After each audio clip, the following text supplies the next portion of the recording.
Shoot your arrows! Cooper Kupp plucks it out of the air and gives the Rams the lead. Robert Wood, touchdown! LA! Dog goes crashing into the end zone. Aaron Donald almost beat the football there. Corey Littleton, have yourself a day. Picked off. Marcus Peters coming off the edge, and Ryan will be wrapped up by Clay Matthews. Everett in stride! Wow! Franklin Myers gets his hand down there. Weddle got a hand on it. Did he pick it? He did! Racing down the sideline is a key to lead. Gurley for MVP! Touchdown LA! Picked off by John Johnson. Well, it's Dante Fowler who is able to get to Breeze. Greg Zuerlein sends the Rams to the Super Bowl! LA will play for the Lombardi! Welcome back, guys, to another Downtown Rams podcast. It's episode 276. I'm your host, Jake Ellenbogen. Joining me, as always, is Alexis Kraft. And this is another draft season podcast. We have two interviews today. We have Utah safety Terrell Burgess, and we have LSU long snapper. And this is our first long snapper interview, so really proud to welcome Blake Ferguson to the show. Hope you guys enjoy, and here's the show.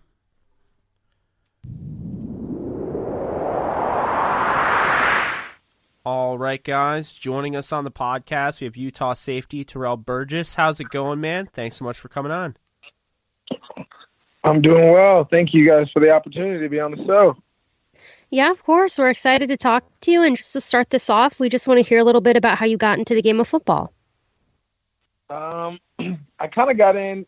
My grandpa played football in the military, and then I really loved to play basketball. My brother was a big football player in the family, so we kind of he played football and basketball, and I only played basketball for a while.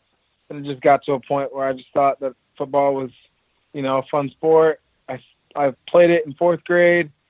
I liked it, but not as much as I loved basketball. And then I hated it all the way up until the end of my sophomore year in high school. And then I just decided that, football was probably going to help me continue my athletic and academic career. And it kind of it helped me get to the point I am here today. And now I'm in a good position, to continue. And I'm excited for what's to come. Yeah, of course. I mean, it's really incredible what you've done, and we'll get to that, of course. But did want to give a shout out to yourself because I think Jim Nagy mentioned it at some point, but you were not on the Senior Bowl watch list, and you made them look at that tape. It popped, and they invited you. So, congrats to you because that's impressive. That's not something that normally happens. Thank you. I really appreciate it. Yeah, I've heard. It's funny because I hear that line I heard this line all week with different reporters, and even from Jim, we talked about it this week, and he was talking about how, it's crazy how we had so many good guys on our Utah defense this year, so it was hard to get noticed at first, but then he said he started to see, 26 come across the screen, and it caught his eye, and then over time it just kept going. Yeah, of course. And I just want to ask you, growing up, did you have a favorite player that you kind of looked up to, maybe modeled your game after? No, I wouldn't say I had a favorite player. I kind of just enjoyed watching football. I mean, I grew up a Cowboys fan, but that isn't, that was the kid me. I mean, I'm going to be honest, my favorite player was probably Tony Romo growing up, but I never played quarterback. So I guess that doesn't really matter. No, Tony Romo was great, and especially as an announcer now. I was telling Jake the other day, I just think he's been awesome as an announcer, and it sounds like he's going to get, a shot at that Monday Night Football job. So, I'm excited to hear that. Talk about, playing football growing up, but then it came time to play in college, and you ended up at Utah. What was the main factor for you in choosing them?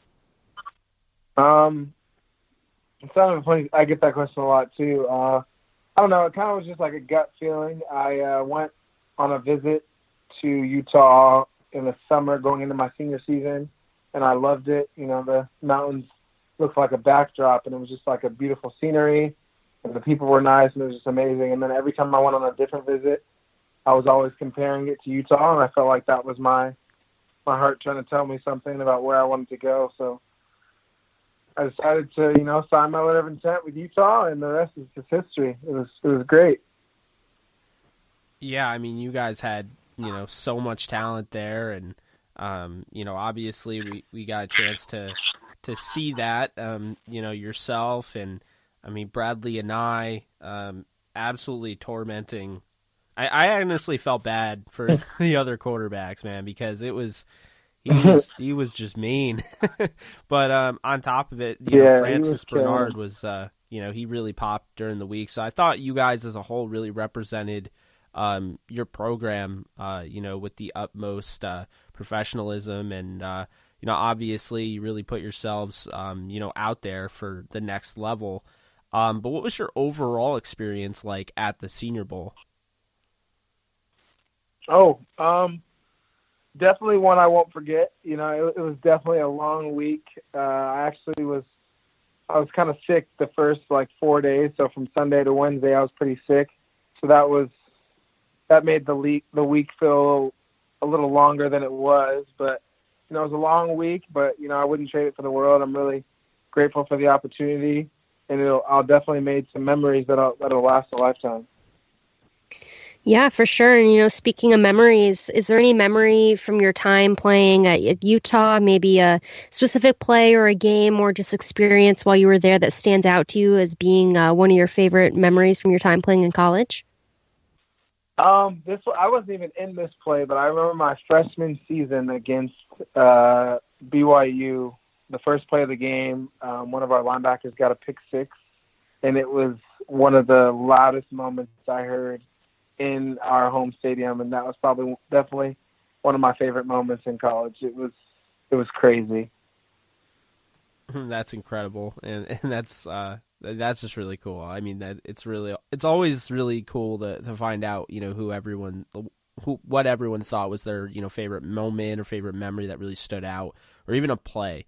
But, with that being said, you played at Utah. You played in the Pac-12. There's a lot of talent out there. I obviously don't have to go down the list and name it, but there were some guys out there, not just Utah, but some Pac-12 studs at the Senior Bowl. With that being said, toughest player you went up against in college? Ooh, toughest player in college. I'd have to say Michael Pittman and Brandon Ayuk were pretty good from USC and Arizona State, and then Matt Bushman from BYU. He's a really good player. Yeah, definitely some talented players there.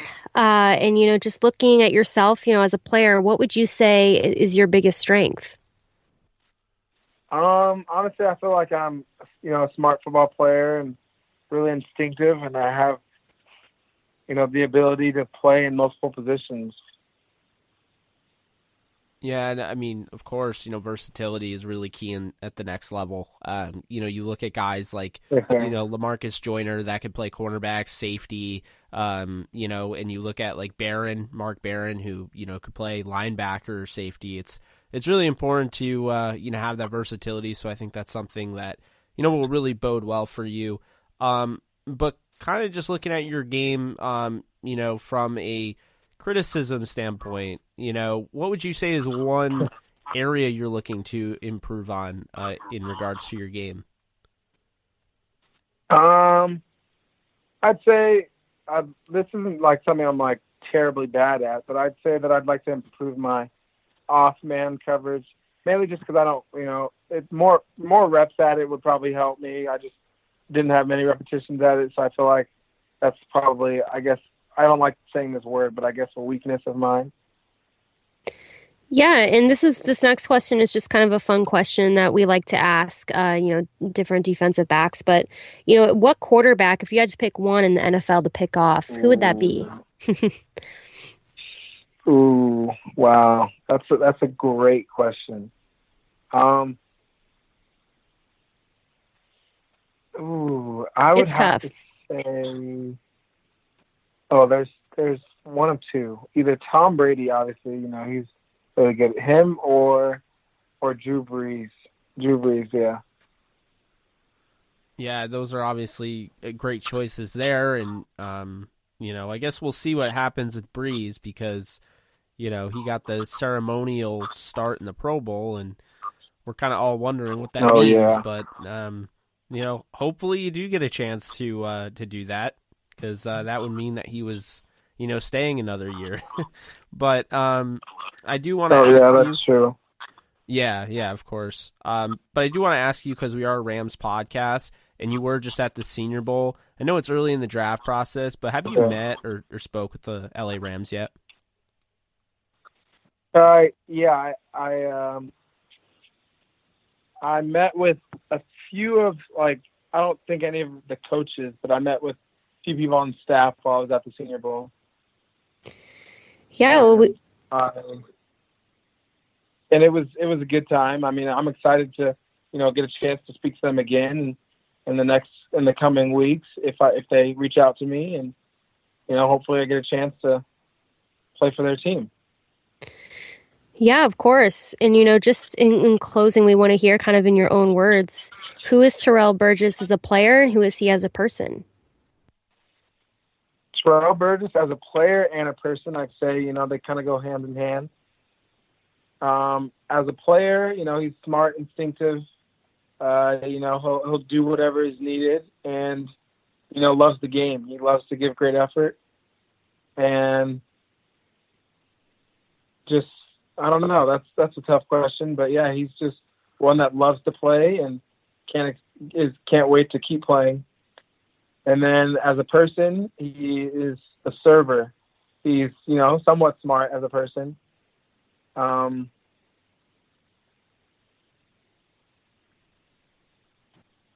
then, yeah, he's somewhat smart as a person. He loves to serve, responsible, and just will do anything to help, an underserved community or just anyone in general. I love being a service to others, and can't wait to continue that.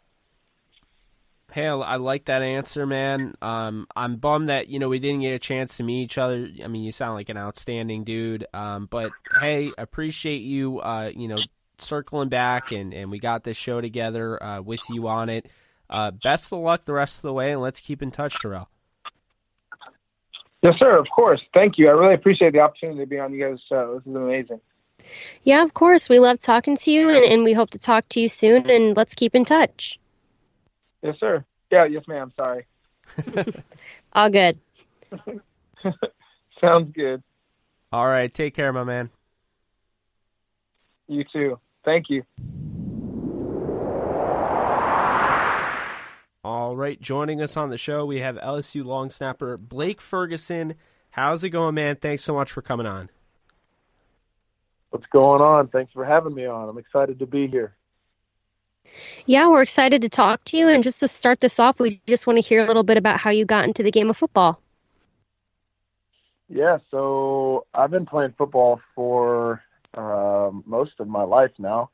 I started playing when I was in fourth grade. It was something that I always wanted to do. My older brother plays football as well. And so when he started playing football, I was super jealous. And I had to start playing as soon as my parents would let me. And so that was in fourth grade. I don't know how old you are in fourth grade, but I was the age that my parents would finally say, all right, we're going to let you play tackle football. And so I was super excited, and I wanted to learn everything that I could because I had loved watching it on TV. But I started playing center actually, and little did I know it would turn into a long snapping career. But I love going to work every day, playing football, and it's been an unbelievable journey from then until now, with a lot of ups and a lot of downs, but more ups than downs, no doubt. Yeah, of course. And, just kind of asking pretty much anybody that ever comes on here, I'm always curious to know, who was your favorite player growing up?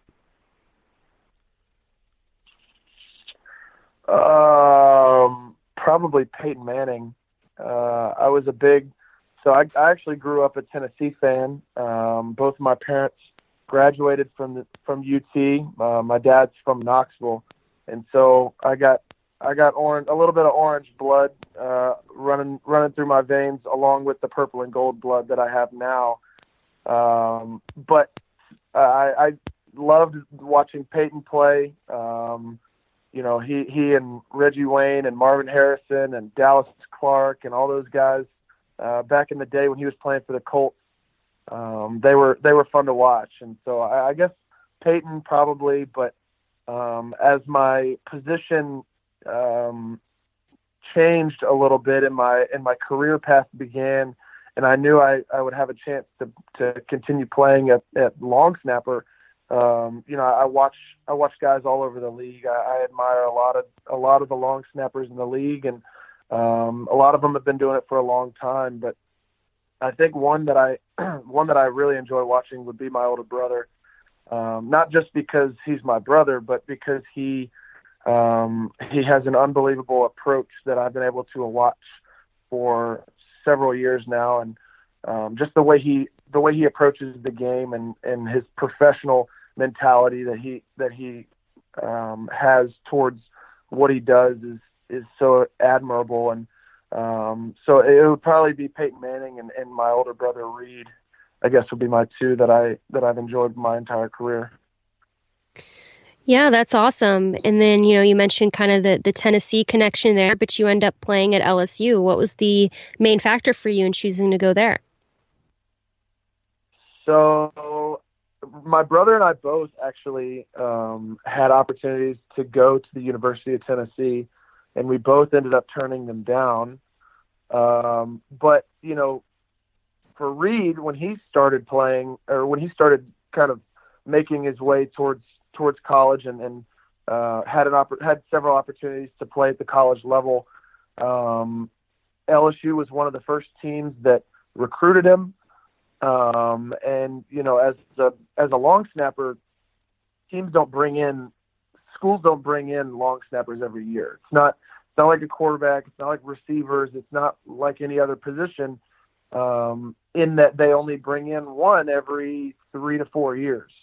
And so you kind of go where the timing is right, and you'll walk in and either redshirt 1 year, or you go in and you'll play immediately. And so for Reed, LSU was one of those schools. And so they started recruiting him fairly early, and so he ended up going there. He ended up picking LSU over, I believe, Tennessee and San Diego State were the two other offers that he had. And so he picked LSU, and then just as I went and watched him play every Saturday, I fell in love with Baton Rouge. I fell in love with Saturday nights in Death Valley. We rushed the field when they beat Ole Miss back in 2014, and I think that was one of the moments in my recruiting process that kind of sealed the deal for me, because I knew that the food was good. I knew that the people were awesome, but just that environment was so attractive to me as an upcoming recruit. And I wanted to go there, and I wanted to win a national championship, and thankfully it was in the cards to do that. But when I went there, all I wanted to do was be a part of it, because I knew that it was something incredibly special with a lot of history. There's a kind of this standard set by guys in the past, like Patrick Peterson, guys like Tyrann Mathieu, guys like Odell Beckham, guys like Jarvis Landry. There's this standard on special teams specifically, that when you go to LSU, you're special teams dog first and foremost, and then you worry about everything else.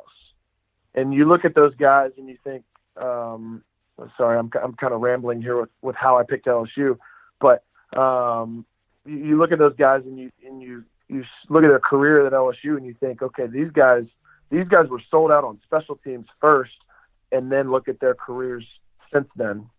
And so that was something that I really wanted to be a part of. Yeah, and you weren't rambling on at all. I mean, this is you. This is this is your opportunity to say what you want to say in front of all our audience. So we appreciate it. Never feel like you're rambling on. But will ask you this, because it's not every day or not every season you have the season like you guys did, winning a national title. What was that whole year like, and obviously what was it like finally winning the national championship? Yeah, looking back to training camp, I knew we had a good team. I knew we had a really good team, especially because we didn't lose many guys from last season. And when you have a lot of returning starters, you have an opportunity to win a lot of football games. And so I knew we had a good team, and I knew that adding Joe Brady to the puzzle was going to be very, very helpful. Did I know we were national championship good? No. Did I know we were Heisman Trophy winner, 60 touchdown quarterback good? No.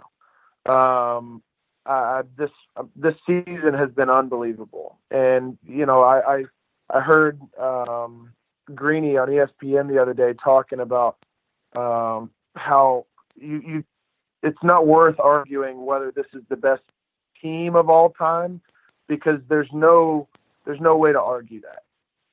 What you can argue is that this has been the best season ever in the history of college football. This has been the best season by any team that there has ever been. And there's statistics to back that up. And so, just to be one of the 120 guys on that team, to have an impact and to play my part in that season has been unbelievable. And, looking back, with all the I guess adversity that I went through with, losing a head coach, and I lost Coach Miles 4 games into my playing career at LSU. That was pretty tough. And then, losing to Troy in 2017, that was probably one of the most embarrassing, lowest points in my entire career. And to come all the way from that to winning a national championship and being in the conversation for the best team in the history of college football, that's pretty special. Yeah, absolutely. That's awesome. And, this next question, I'm sure that the national championship is part of this answer. But, just in regards to favorite memories or favorite plays or favorite games from your time at LSU, obviously I'd venture to say that the national championship's up there. But are there any other moments that really stand out to you as just being moments that you'll never forget from your time playing there? Absolutely. There are countless. I would say, national championship is probably number one, just because that was my goal from the time that I committed to LSU. Number two, probably the field goal in Jordan-Hare Stadium when Cole Tracy hit the game winner last year. That's probably number two. And then number three is probably beating Georgia last year, 36-16, and the students and the fans rushing the field. I was a part of the field rushing in 2014, like I said earlier, against Ole Miss. But to have been on the team that won the game, and for all the fans to come down onto the field, that was really cool. It smelled like Bourbon Street down there. There was a lot of cigarettes and booze on that field. That we didn't even sell alcohol in the stadium last year, so I'm not really sure how that all got down there. But it was fun, no doubt. That's amazing. Oh my God. Oh man. Yeah, I gotta ask you, because obviously I was just I was just at the Senior Bowl. If there's a favorite moment from there, is there one? Because I know I spoke to a bunch of players, and I know media day kind of feels kind of like a mob, because it's like you're just standing there and people are just coming at you, and some don't even know your name because most of you guys aren't wearing name tags, so it's just like, a mob. But then, but then you have, the practices and of course the game. But what would you say, was your favorite moment from your time at the Senior Bowl? First of all, I want to just express how grateful I was to be able to play in that game. Jim Nagy and his Reese's Senior Bowl staff do an incredible job of putting that event on. There are so many moving parts dealing with 100 and however many guys from all over the country, and getting them all there and playing a football game by the end of the week is beyond impressive. So I first wanted to just express how grateful I was to be playing in that game, because that absolutely opens the doors for so many opportunities to play at the pro level. But as far as favorite moment, number one is probably making a tackle. The long snapper doesn't make tackles very often due to a gap in athleticism sometimes, and so to go down and make a tackle was pretty cool. I'll tell a short story.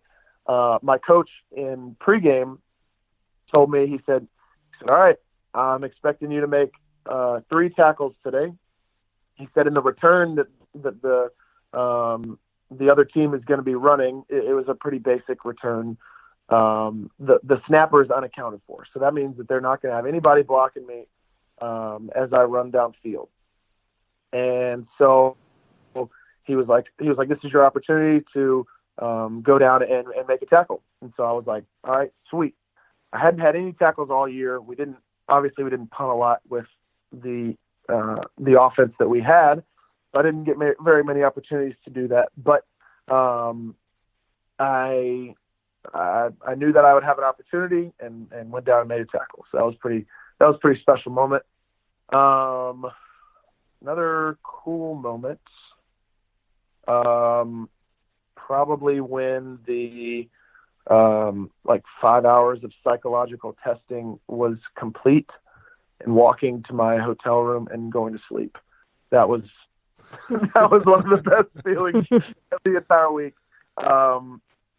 For those who don't know, the Senior Bowl is pretty much exactly like the Combine, except you're practicing and playing a football game at the end of the week. So you're doing hours upon hours of interviews with scouts, meeting with GMs, meeting with coaches from all over the NFL. All 32 teams were represented this week, and you're doing psychological testing. You're doing weigh-ins at early in the morning on Tuesday morning, and so it's a pretty hectic week.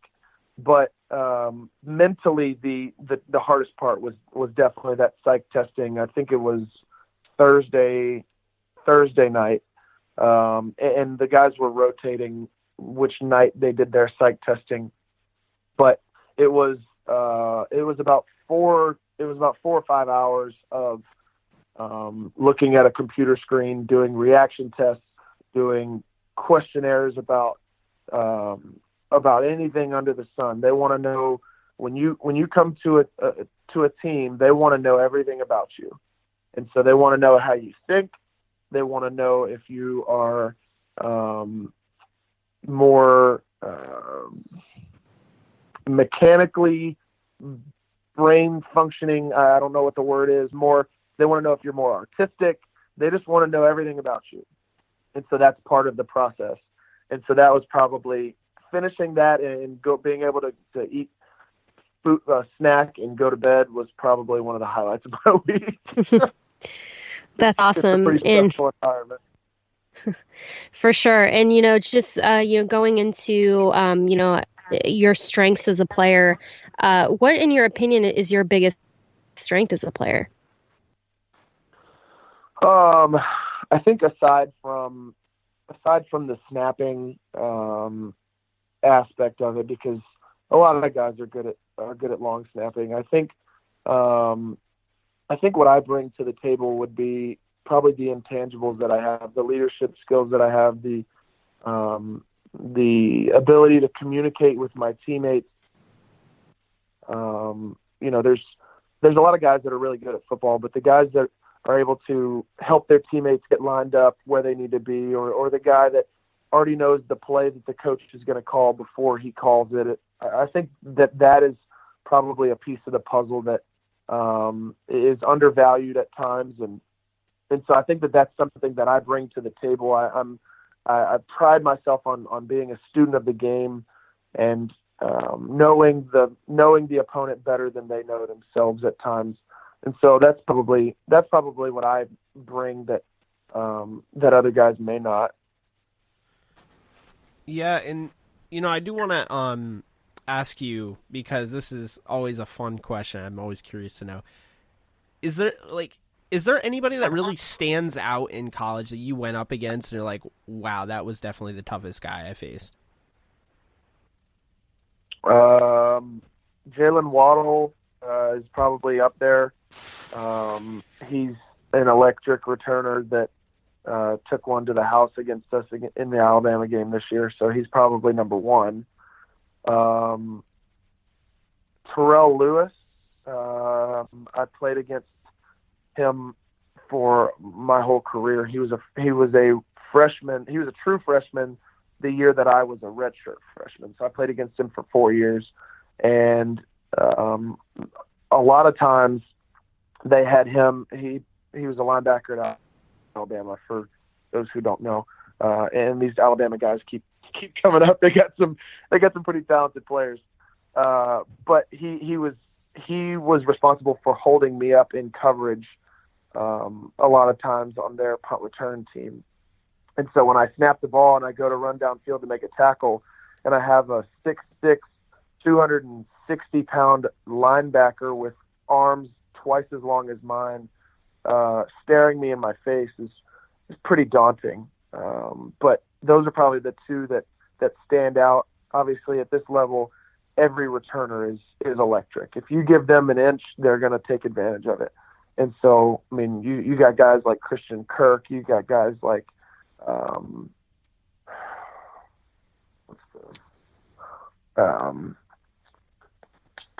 kid from Georgia, Mecole Hardman played at Georgia. There's at this level, everybody's a good player, especially in the SEC. And so there's a lot of guys that I'm probably missing, but those are probably the two that stand out. Yeah, and kind of in this similar vein, going into the NFL, is there any one or two guys that you would love to compete against there?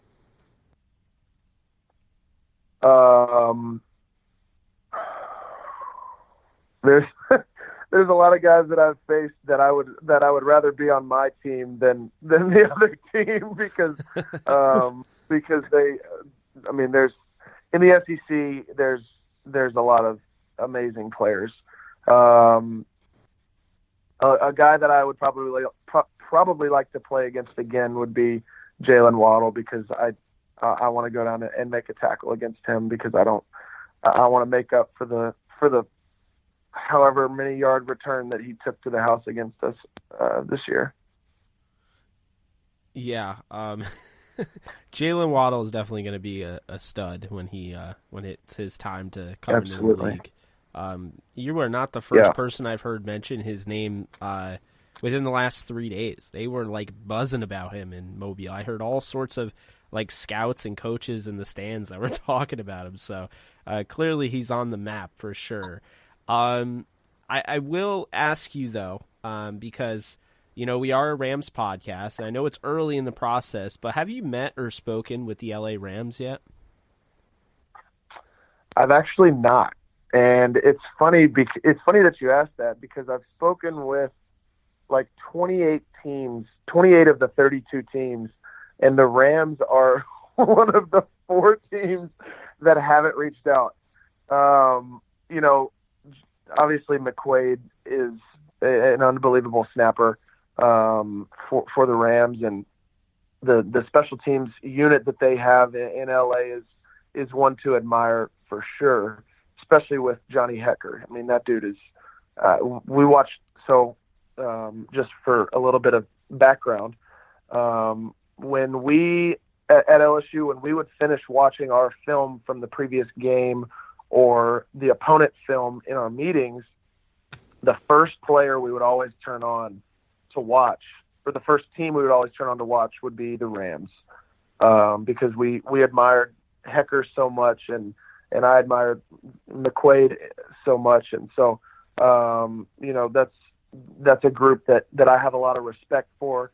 But no, I haven't heard from them. I heard from a team today, so I'm not sure. I may end up hearing from them or meeting with them at Pro Day or the Combine or something like that. There's a lot of opportunities left, but they are one of the couple teams that I've not spoken with at this point.